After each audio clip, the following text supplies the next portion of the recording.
வணக்கம். அடுத்து பார்த்தீங்கன்னா, அரசியல் வட்டாரத்தில் பரபரப்பாக பேசப்படுறது ஓபிஎஸும் விரைவில் ராஜினாமா பண்ண போகிறாரு அப்படின்னு சொல்கிறாங்க. அவர் திமுக கூட்டணிக்குள்ளே தானே, திமுகவில் தானே இருக்கிறாரு. திமுக இதில் ஜெயிச்ச எம்எல்ஏ அவர் ஏன்ப்பா ராஜினாமா பண்ணுறாரு? திமுக தான் எதிர்கட்சியாக இருக்கே அப்படின்னாலும் ஓபிஎஸ் ஆதரித்த நபர்கள் எல்லாமே என்ன சொல்லியிருக்காங்க, ஆரம்பத்திலேயே நம்ம தாவேகோட போய் சேர்ந்துடலாம், இணைஞ்சிடலாம், கூட்டணி வைக்கலாம், இல்லை இணைஞ்சிடலாம் அப்படிங்கிற மாதிரி சொல்லியிருந்தாங்க. இவர் தான் அதிமுக உரிமை மீட்பு தொண்டர்கள் குழு அப்படின்னு சொல்லி ஒன்று வச்சுருந்தார், கழகம்னு ஒன்று வச்சுருந்தார். அதை அப்படியே கொண்டு போய் தாவேகோட கூட்டணி தொடர்பான பேச்சுவார்த்தை நடத்தி கூட்டணிக்குள்ளே இணைச்சிடலாம்.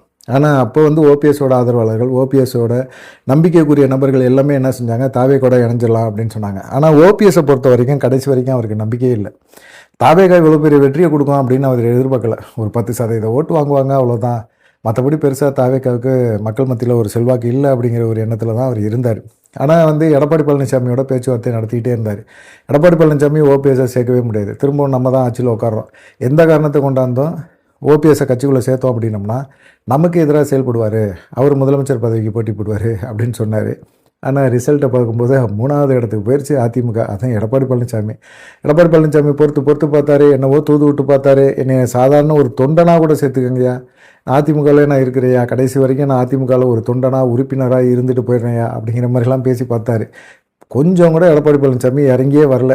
ஓபிஎஸ்க்கு தென் மாவட்டங்களில் ஒரு செல்வாக்கு இருக்குதான், ஆனால் அதனாலே தென் மாவட்டங்களில் அதிமுக ஓட்டு வங்கியை இழந்துருச்சு அப்படின்னு சொல்லலாம். ஏன்னா சசிகலாவை ஓரங்கட்டினார், ஓபிஎஸை ஓரங்கட்டினார்.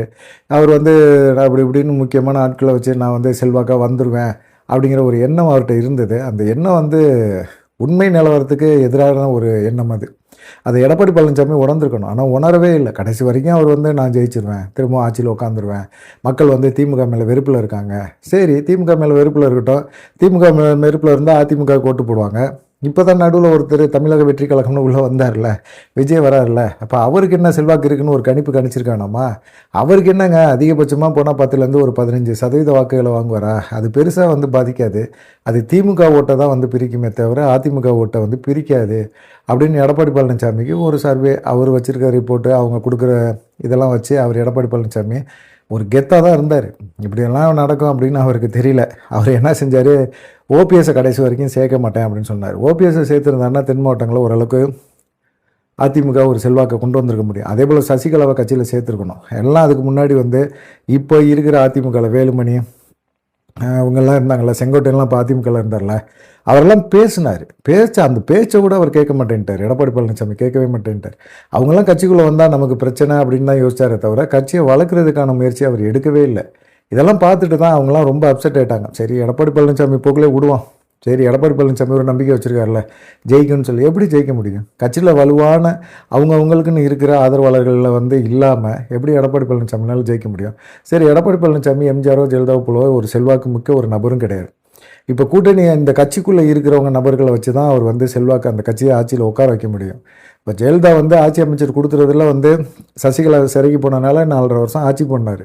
அதுக்காக இவரை முதலமைச்சராக ஏற்றுக்குவாங்களா? இல்லை முதலமைச்சர் வேட்பாளராக இவர் நிறுத்தினா மக்கள் ஏற்றுக்குவாங்களா? அப்படி ஏற்றுக்க மாட்டாங்க. இவர் எம்ஜிஆரோ ஜெயலலிதாவோ கிடையாது. இப்போ சசிகலாவே கூட்டணியை எல்லாத்தையுமே அனுசரித்து இருந்தால் தான் அதிமுக வலுப்படுத்த முடியும்னு அவங்களும் சொல்லிக்கிட்டு இருக்காங்க. ஆனால் சொன்ன யாரையுமே இவர் கட்சிக்குள்ளே சேர்க்கவே இல்லை. அப்படிப்பட்ட சூழ்நிலையில் இப்போ 3வது இடத்துக்கு போயாச்சு. இப்போ என்ன பண்ணுவாங்க, கட்சியில் இருக்கிறவங்க எல்லாருமே கலந்து வெளியே ஓடுறாங்க. இப்போ ரெண்டு விஜயபாஸ்கரும் போய் தாவேக்கெல்லாம் இணைஞ்சிட்டாங்க.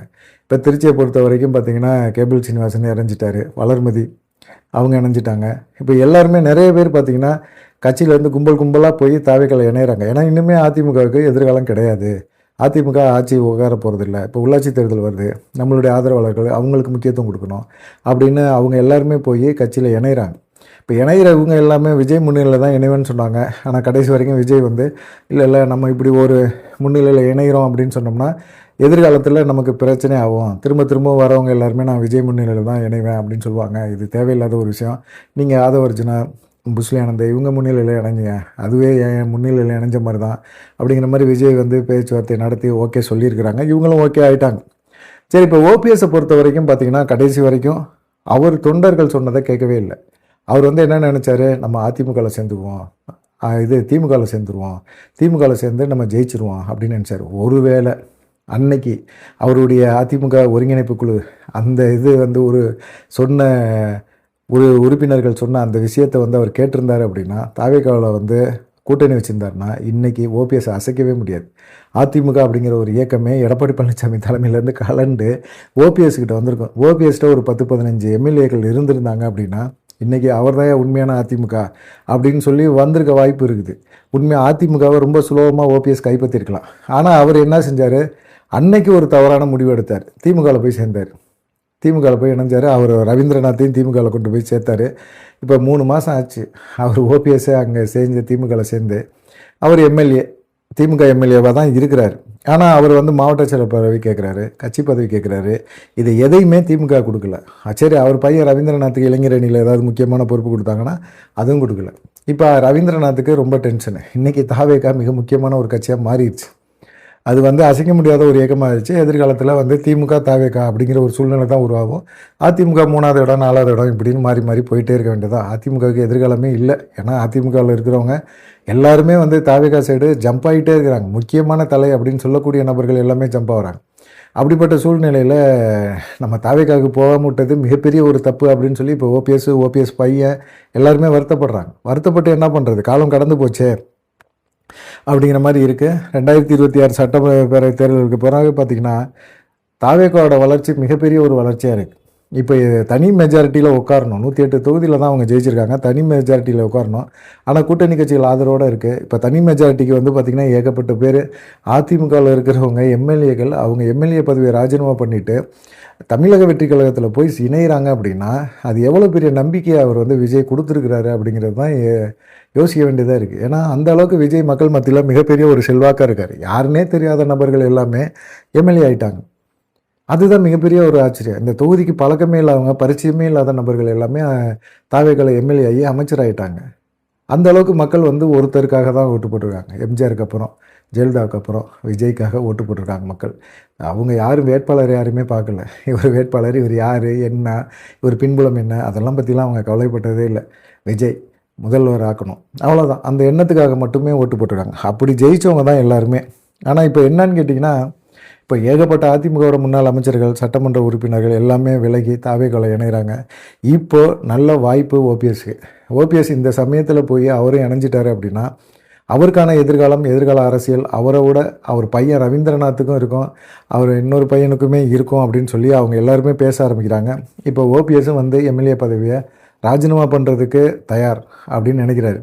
ஏன்னா இதுவரைக்கும் அதிமுகவில் இருக்கிறவங்களோட எம்எல்ஏ பதவி தான் ராஜினாமா. இப்போ திமுகவில் சேர்ந்த ஓபிஎஸோட எம்எல்ஏ பதவியை ராஜினாமா பண்ணார் அப்படின்னா இது விஜய்க்கு மிகப்பெரிய ஒரு வெற்றியை கொடுக்கும், சக்ஸஸை கொடுக்கும். திமுகவில் இருக்க எம்எல்ஏக்களையும் தூக்குறாரியா அப்படிங்கிற மாதிரி ஒரு எண்ணம் இருக்கும். ஆனால் ஓபிஎஸ்ஸை நம்ம திமுகவில் இணைச்சது மிகப்பெரிய ஒரு தப்பு, அவருக்கு எம்எல்ஏ பதவி சீட்டு கொடுத்தது மிகப்பெரிய ஒரு தப்பு அப்படின்னு சொல்லி ஸ்டாலின் வருத்தப்படுற அளவுக்கு கொண்டு போய் வைக்கணும் அப்படின்னு விஜய் நினைக்கிறாரு. இப்போ ஓபிஎஸ் சார்போட பேச்சுவார்த்தை நடத்துகிறாங்க அப்படிங்கிற மாதிரி இருக்குது. அவருக்கு என்னன்னு கேட்டிங்கன்னா, நம்மளை எம்எல்ஏ ஆக்குனாங்கல்ல, மாவட்ட செயலர் பதவி இது கொடுக்கணும்ல, அதை கொடுக்காம ஏன் இழுத்து அடிக்கிறாங்க அப்படிங்கிற கோபம் இருக்குது. ரவீந்திரநாத்துக்கு ஒரு முக்கியமான பதவி கொடுக்கல இளைஞர் அணியில் அப்படிங்கிற கோபமும் இருக்குது. வந்த உடனே கட்சியில் முக்கியமான பொறுப்பு கொடுக்குறது திமுக ஒன்றும் இந்த கட்சி கிடையாது அப்படின்னு சொல்லி திமுக காரங்களும் சொல்லிட்டு இருக்காங்க. பார்க்கலாம் என்ன நடக்குமா அப்படின்னு சொல்லிட்டு.